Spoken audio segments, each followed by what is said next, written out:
பாலச்சந்தர் உஷான்னு ஒரு தம்பதி. இந்த பாலச்சந்தரோட அம்மா வந்து ரொம்ப ஆச்சாரமான மாமி, பரமாச்சாரியோட பக்தி. அதனால் வந்து அந்த பாட்டி வந்து அந்த இதெல்லாம் போட்டுண்டு முட்டாக்கெல்லாம் போட்டுண்டு அந்த மாதிரி ஒரு பாட்டியவா.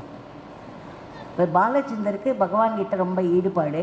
அதனால் ஒரு நாளைக்கு வந்து ஒய்ஃபை கூப்பிட்டு நம்ம வந்து திருவண்ணாமலைக்கு போய் பகவானோட தரிசனம் பண்ணிட்டு வரலாம் அப்படின்னு கிளம்புறா காரில். அப்புறம் அவள் அம்மாவை கூப்பிடலாம் அப்படின்னாக்க அம்மா ஐயோ வேண்டாம், அவர் அழுக்கு முட்டையாக உட்காந்துருப்பார், சிகரெட் வேற ஊதுவார், பாட்டி பார்த்தானா சரியாக வராது அப்படின்னு சொல்லிட்டு அவள் என்ன பண்ணிடுறா, பாட்டியை விட்டுட்டு போயிடலான்னு டிசைட் பண்ணிவிட்டு காரில் ஏற வந்து பாட்டி ஏறி உட்காந்துருக்கா. காரில் ஏறி உட்காந்து, ஏன்னா திருவண்ணாமலை தானே போகிறேன், நானும் வரேன்டா நீங்களும் உட்காந்துட்டு. பாட்டிக்கு தெரியாது இவள் யாரை பார்க்க போகிறான்னு.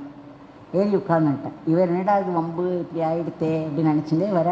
அப்புறம் எப்படியாவது பாட்டி அங்கே வராமல் இருக்க நம்ம அவாய்ட் பண்ணிடலாம் அப்படின்னு நினச்சின்னு போகிற.